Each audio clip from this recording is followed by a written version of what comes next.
Good morning, everyone. This is my Bible verse for this morning from John 16, verse 32.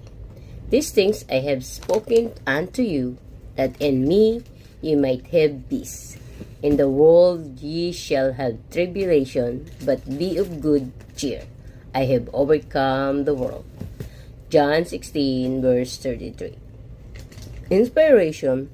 Through Jesus, we are earthly beings have also found a path to overcoming the world, but the only lasting transcendence is the granted to us by the Lord.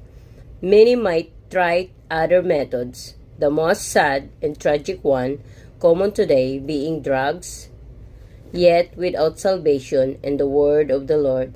These attempts are doomed to fail. In the Christian faith, we transcend ourselves into more perfect beings. And finally, upon our day of reckoning, we transcend our flesh and enter into the eternal kingdom.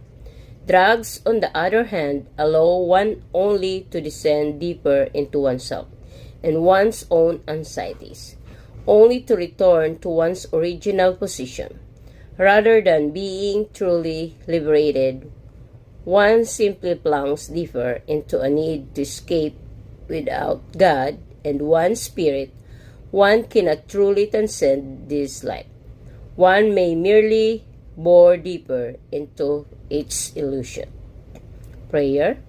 God our Heavenly Father, I thank you for counting me among those of your blessed children who know your name and wish to sit at the feet of your throne. I pray for those whom you speak hit are too deep to listen. May they find inner wisdom and the true path into eternal life. Through your divine glory and mercy alone. Amen. This is the word of the Lord.